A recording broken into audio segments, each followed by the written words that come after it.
aujourd'hui, je vous retrouve avec Alan. Comment ça va? Ça va super, et toi? Ça va, merci.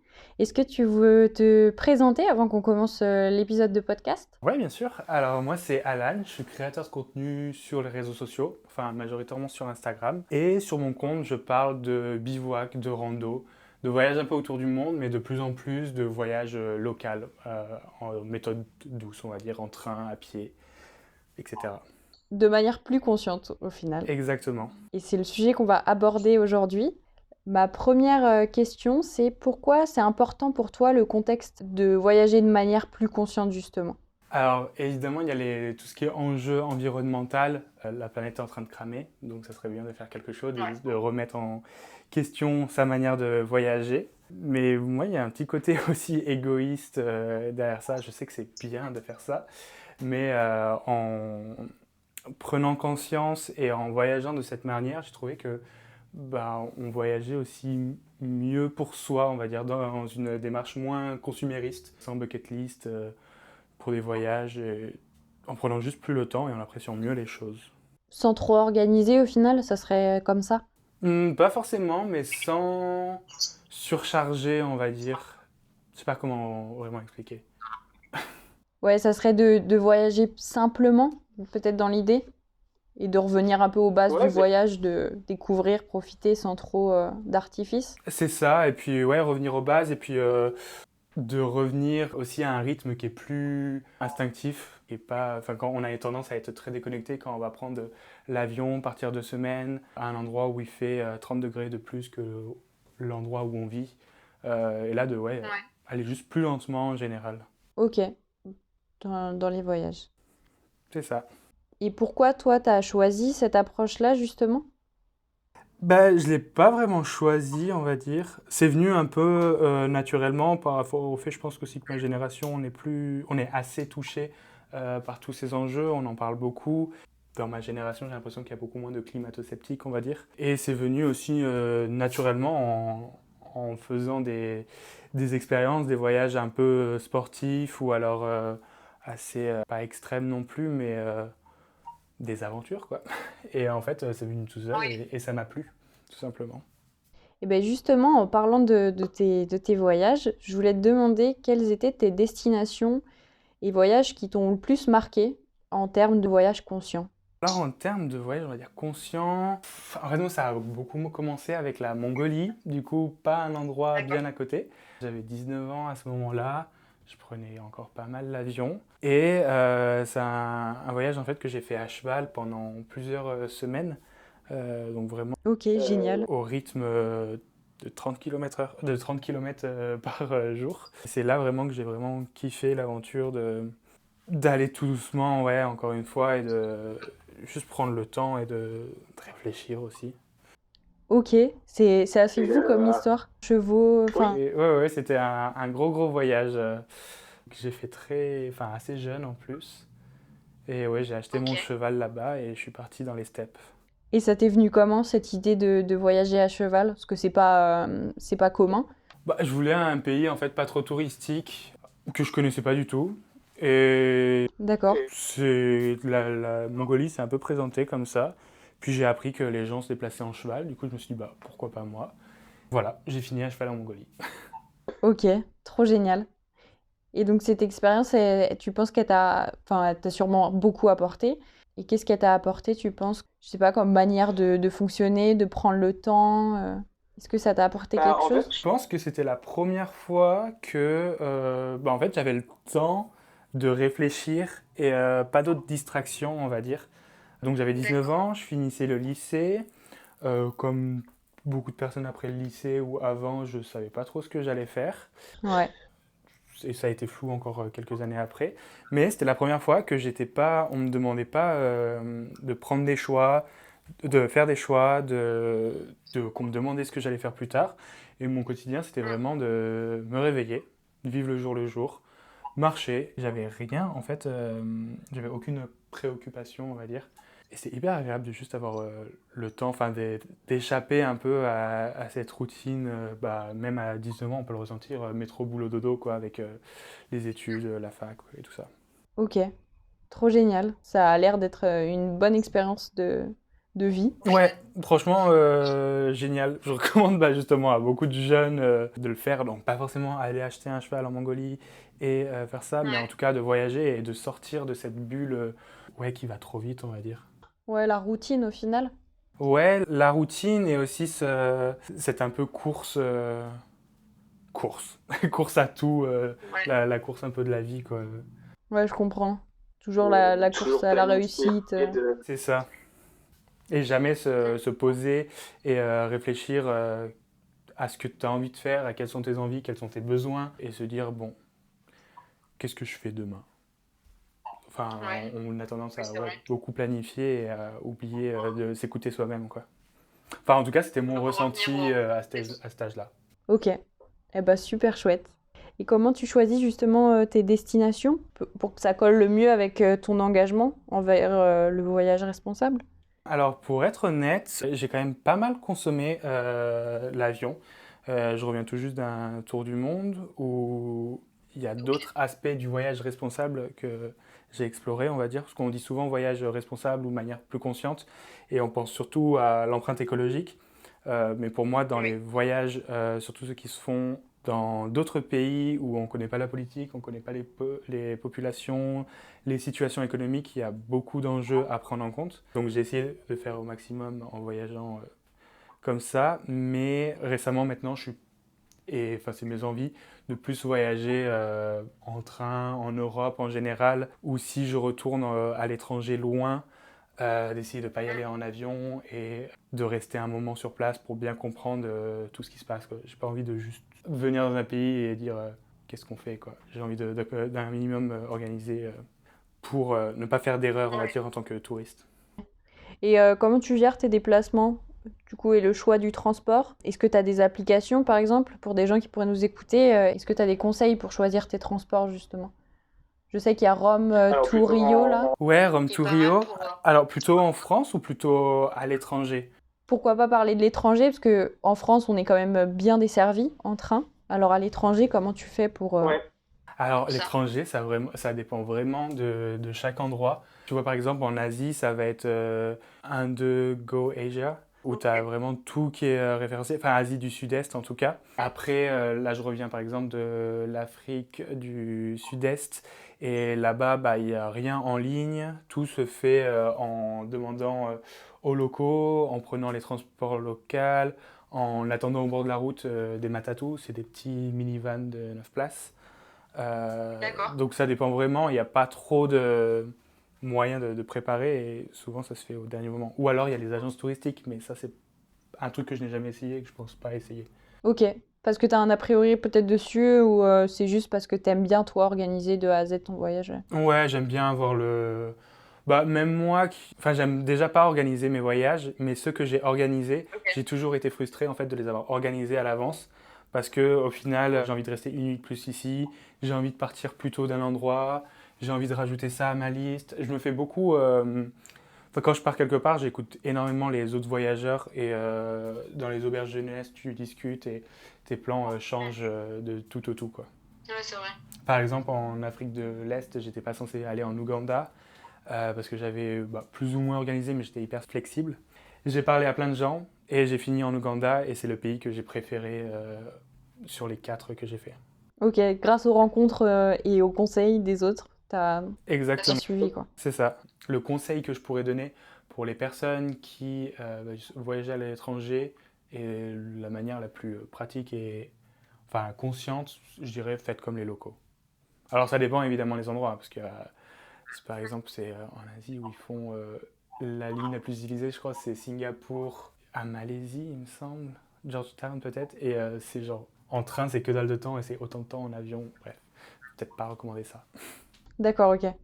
Et justement, est-ce que tu as un pays où tu penses que pour voyager de manière pleine conscience, il faut aller pour justement, je sais pas, partir à la rencontre des locaux, euh, voyager simplement et facilement en faisant attention à son empreinte, par exemple? Alors je pense que tu as un peu tous les pays qui se font. Il y a peut-être des destinations que je ne recommanderais pas si on veut voyager de manière consciente. C'est les endroits qui sont hyper touristiques. Il y a toujours des alternatives, mais dans certains endroits, c'est très compliqué. J'ai rien qui me vient en tête, mais enfin, je pense qu'on a tous l'image du truc hyper touristique où tout est un peu organisé et il y a une liste de trucs à faire, c'est du jet ski et des trucs hyper polluants. Je pense que tout, en fait, enfin même n'importe où, enfin du moment où tu claques la porte de chez toi, tu prends, tu pars à pied, tu pars à vélo ou même en voiture, on va dire. En France, bah, tu peux vivre une superbe aventure et t'as pas besoin de déjà aller loin et d'avoir des trucs fantastiques à voir sur ta route. Il y a quoi? Il y a une phrase sur le voyage qui est assez connue et cliché. Enfin, c'est pas la destination, mais le chemin. Et puis il y a aussi, je rajouterais du coup, il y a l'expérience que tu en fais. Et toi, t'en tires quoi que cette phrase? Tu valides ça?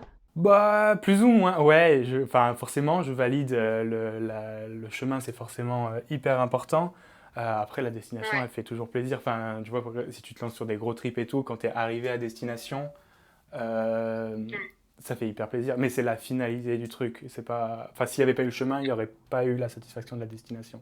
Les deux sont complémentaires, on va dire. C'est avis assez neutre, on va dire. Les deux sont importants, quoi, de toute façon, dans l'aventure que tu fais au final. L'un va pas sans l'autre pour moi. Et est-ce que tu as des exemples de pratiques ou d'actions qui sont assez spécifiques, par exemple, pour minimer ton impact environnemental ou pour soutenir des communautés locales aussi? Alors non, c'est hyper triste, mais moi j'ai plutôt plein de conseils, de trucs à éviter plutôt que de recommander. Bah en fait ça dépend. J'aurais aimé écrire un guide, j'avais ça en tête, mais en fait c'est beaucoup trop de travail. Mais bah en fait plutôt que de donner une liste, je pense que bah en vrai juste tout le temps se poser la question. Est-ce que c'est si cool de ça, de faire cette activité, d'aller ici, de rencontrer ces personnes? Juste toujours se poser des questions. Si ça implique notamment des locaux et si ça implique des animaux. Par exemple, cas de figure, je vais dans la jungle, enfin je vais en Thaïlande, on va dire, on me propose si jamais tu peux aller voir un sanctuaire pour éléphants, tout ça, c'est trop cool et c'est super éthique parce que tu montes pas sur eux, tu vas juste leur donner des bananes et leur donner un bain. On se pose la question, est-ce que c'est si super que ça? C'est un sanctuaire, ça sonne bien comme ça, mais est-ce que donner des bananes aux éléphants, est-ce que leur faire prendre un bain, c'est si éthique? C'est bien sur le papier, mais est-ce qu'il n'y a pas un petit problème quand même dedans? Se poser tout le temps des questions, genre on m'a dit là-bas tu peux visiter une tribu indigène, est-ce que c'est si bénéfique pour ça? Enfin, creuser en fait tout le temps, parce qu'il y a plein d'arguments pour des activités touristiques. Souvent, ça cache des trucs. Du moment où il y a de l'argent à se faire, de toute façon, ça cache un truc. Ouais, donc bien se renseigner en fait sur, sur ce que c'est finalement les activités. Ouais, exactement. Et par rapport aux communautés locales, est-ce que toi, il y a des moments où, parce que le voyager de manière plus consciente, c'est aussi être transparent, entre guillemets, parmi la population locale et tout ça. Est-ce qu'il y a des moments où tu t'es senti peut-être de trop dans cette population ou justement les locaux, à l'inverse, ils t'ont inclus avec eux justement dans, je sais pas, un repas ou autre? Alors, j'ai les deux expériences pour le coup. Et en fait, la différence, c'est, encore une fois, ça dépend si c'est organisé, que j'ai payé pour, ou si c'est fait de manière organique, spontanée. En Mongolie, par exemple, moi je plantais ma tente dans la steppe comme ça. Plusieurs soirs, j'ai des personnes qui sont venues et qui m'ont dit bah, viens dormir avec nous. Et c'était les meilleurs échanges. Alors que dans d'autres endroits, notamment ce qui touche les populations autochtones, indigènes, euh, tu vas payer un service et en fait, tu as ce côté très attraction touristique, voyeurisme carrément, où on te dit, on t'emmène à un endroit, on te dépose, certaines personnes vont prendre des photos, acheter des bracelets et puis repartir, il n'y a aucun échange. Ouais, c'est vraiment... Enfin, moi, je me suis senti hyper mal à l'aise en ayant fait ça et c'est pour ça que j'en parle et que je dis, bah en fait, non, est-ce que vous avez vraiment envie de vivre ce genre d'expérience? Pourquoi vous avez envie de rencontrer des populations locales et comment le faire. Enfin, il y a des manières plus organiques de le faire, quoi. Plus spontanées. Ça perd un peu du naturel et du charme peut-être aussi, de juste visiter pour visiter et juste compléter la bucket list un petit peu de ok, je l'ai fait juste en ayant posé un pied là-bas, alors que les échanges apportent beaucoup à un voyage au final. De plus en plus avec les réseaux sociaux, c'est y aller, prendre sa photo et repartir. Il n'y a aucun échange, et enfin, c'est juste prendre ce qu'on peut et c'est tout. Et ouais, je trouve ça assez triste, surtout que ça pose beaucoup de problèmes aux populations locales. Elles n'ont pas forcément beaucoup d'argent. Et bah, tu as ce côté très déshumanisant de venir, on te prend en photo comme si c'était dans un zoo. Il y a plein de trucs à redire. Surtout qu'on a deux mentalités différentes. Enfin, la mentalité occidentale, quand elle est appliquée dans des pays qui sont racisés, tu as beaucoup de sexualisation, tu as beaucoup de glorification de leur mode de vie, par exemple, alors que pas forcément. Et puis tu as ce truc très condescendant de dire ils ont tout. Enfin, ils ont rien, mais ils donnent tout. Bref, il y a plein de choses à dire, mais je suis pas hyper calé après sur le sujet. Tu parlais de toi, tu plantes ta tente et tout ça. Tu as une manière de voyager qui est plus bivouac ou est-ce que des fois ça t'arrive aussi de louer des logements et comment tu choisis justement ce logement? Alors, moi c'est bivouac quand je suis dans la nature, quand je suis en montagne. Quand je vais louer des logements, ça se voit soit être des auberges de jeunesse ou alors parfois je vais faire du couchsurfing, donc dormir chez l'habitant. C'est une application, je sais pas si tu connais.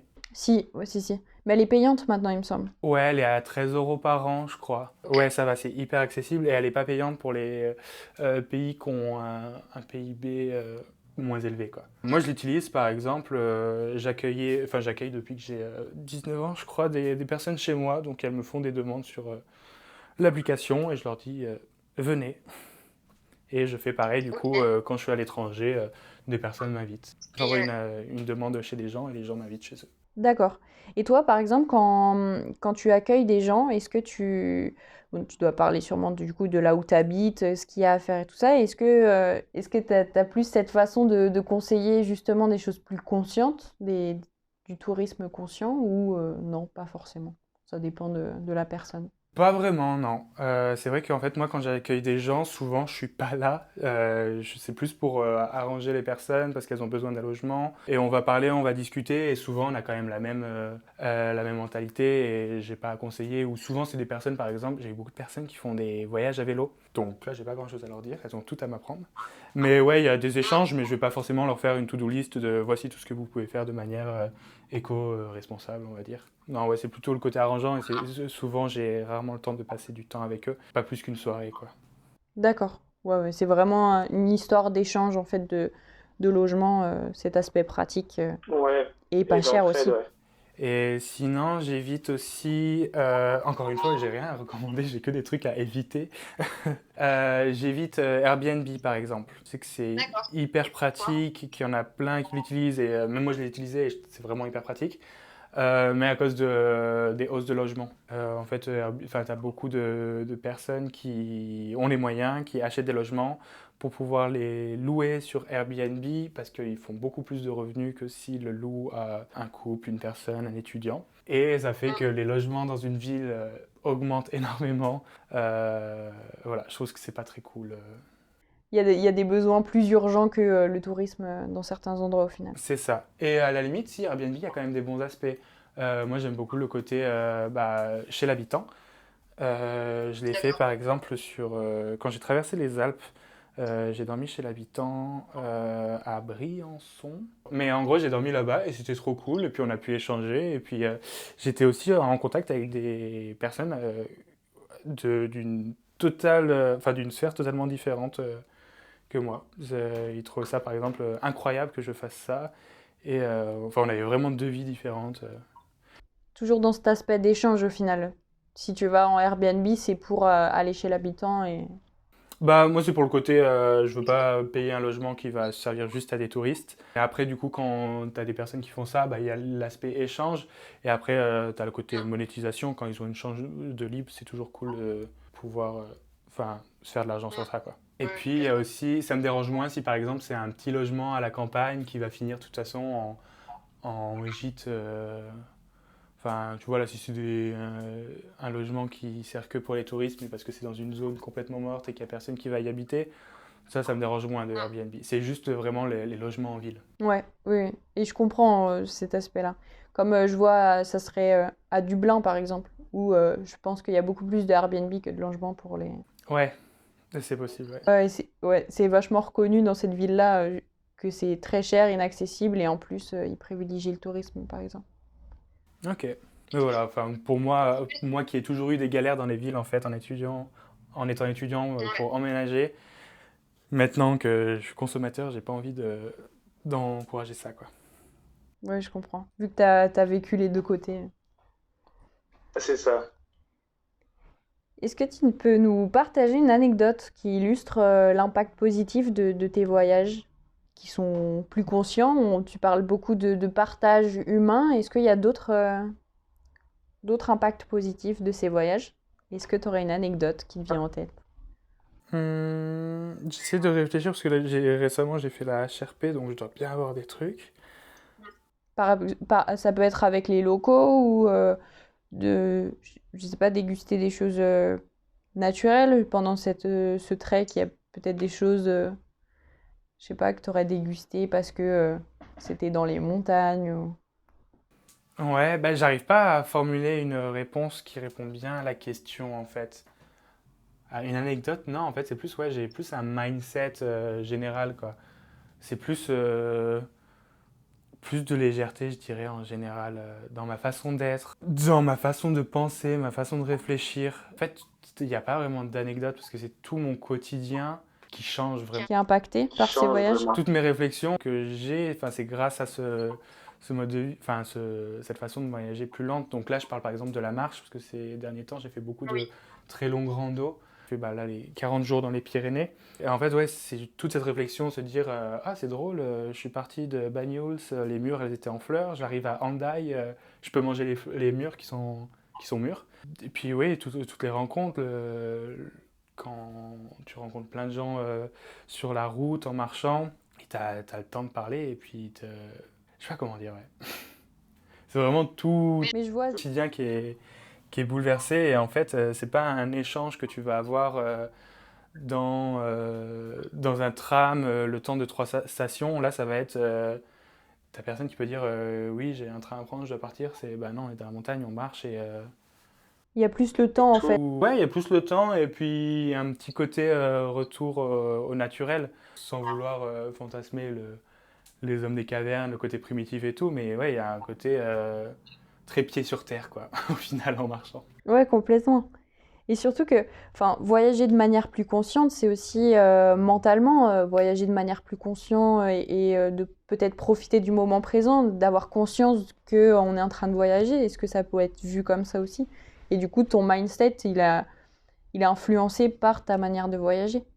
Ouais, alors il y a ça, mais il peut y avoir un côté négatif aussi à voyager de manière plus consciente. Quand on parle d'éco-anxiété par exemple, je pense qu'il y a beaucoup de personnes qui se disent «Ah, je vais pas faire ça parce que là, je suis en train de niquer la planète». Et je pense que pour beaucoup de personnes, c'est très contraignant. Bah, surtout qu'on est dans une société qui n'encourage pas à. Bah, le fameux dilemme avion-train, Ouais. totalement les personnes qui me disent j'ai pas le temps de partir en vacances dans le sud de l'Espagne en train parce que ça va me prendre 2 jours l'aller-retour, alors qu'en train ça va me prendre quelques heures. Et évidemment, on a envie de leur répondre bah, il faut prendre le temps, mais avec 5 semaines de congés payés par exemple, c'est compliqué de prendre le temps. Il y a des contraintes qui sont à changer à l'échelle de la société, qui sont très compliquées, j'imagine. Je ne suis pas très fort en politique. Mais ouais, je pense que le voyager de manière consciente, éco-responsable, il y a des trucs qui sont très simples, mais il y a des trucs, je pense, qui vont prendre encore du temps et qui doivent évoluer. Et je pense que oui, il y a beaucoup de personnes qui se flagellent, on va dire. C'est un peu triste. Et puis d'autres personnes aussi qui vont pointer du doigt. Bref. Ouais, qui vont peut-être trop pointer cet aspect conscient sans prendre conscience justement que certains peuvent pas se permettre de trop être conscients dans leur voyage, que bah, ils ont peut-être un quotidien qui est pas adaptable en fait à ce type de voyage. C'est ça. Nous, par exemple, je suis d'une famille de 7 enfants. Bah, c'est la galère de voyager en train, par exemple. Donc, forcément, on n'a pas trop voyagé. Il y a plein d'alternatives qui étaient possibles, hein, mais faut les connaître, faut que ça se développe. Et puis, je le vois aussi dans les sphères avec qui je peux traîner, par exemple. Par exemple, là, j'ai fait un week-end sur Montpellier avec mon ancienne coloc.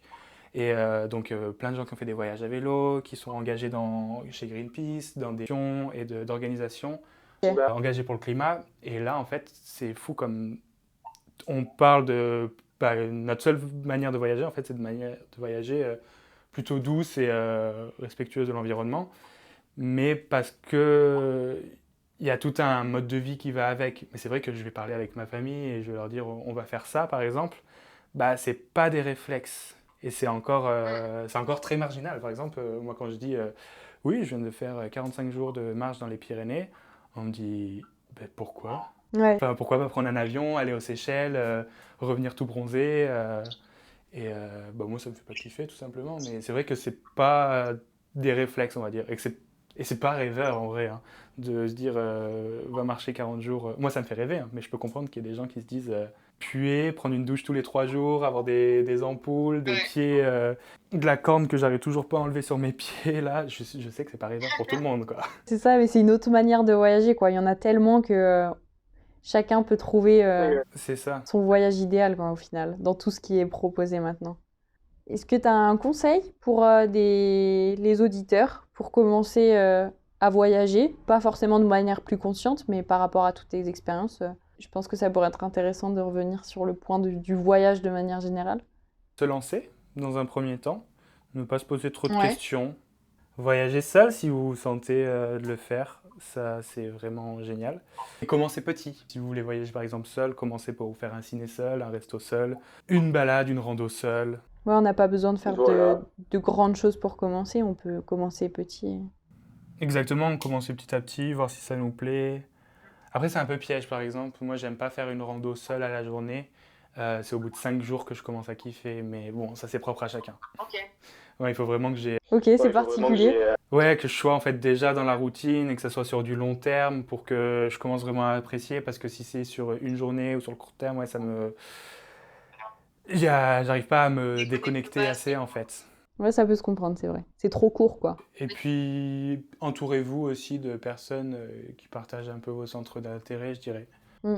Ça peut aider. Pour revenir sur le truc Greenpeace, écolo et tout, genre, j'avais rencontré en voyage un gars qui, par exemple, avait une grosse déconnexion avec son entourage sur la manière de voyager. Et en fait, il était très attiré par le backpack et tout ça.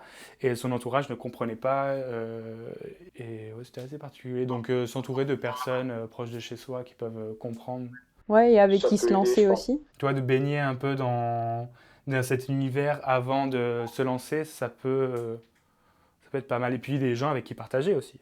Ouais, oui, c'est vrai. C'est important aussi. Ouais, je trouve. Tu parlais de Greenpeace et tout ça. Est-ce qu'il existe des projets ou des initiatives de voyage conscient que tu voudrais partager? Là, tu vois, on parle de Greenpeace et je me dis que ça peut coller aussi de faire partie d'une association. Ouais, Est-ce qu'il y a d'autres projets ou initiatives Ah ouais, que tu aimerais carrément, ouais. mettre en avant? ouais, quand je parlais de justement s'entourer, justement aller dans des associations ou alors des groupes, que ça peut être de sport, de rando ou quoi que ce soit, ça peut grave être un bon coup de pied pour se lancer, on va dire. Non, je connais surtout moi, des compagnies. Il y a Sailcop par exemple ou Railcop pour des transports doux, mais je connais pas d'association. Il y a l'UCPA, mais encore une fois, ouais, c'est une compagnie. Et du coup, c'est quoi? Je sais Ces pas compagnies, elles proposent. Qu'est-ce qu'elles proposent? Alors, je ne connais pas toutes, mais du coup, il y a Sailcop, par exemple, qui propose de traverser la Méditerranée en voilier pour rejoindre la Corse. C'est hyper cool, c'est pas très accessible, je trouve. Enfin, en même temps, il y a des coûts à respecter, et c'est pas comme un ferry où tu es, je sais pas combien de personnes, là, c'est plus un petit truc, je crois que c'est une dizaine de personnes, et tu traverses, tu mets la nuit, tu passes une nuit sur le voilier, et tu arrives en Corse ensuite. Ok. Et tu l'as fait?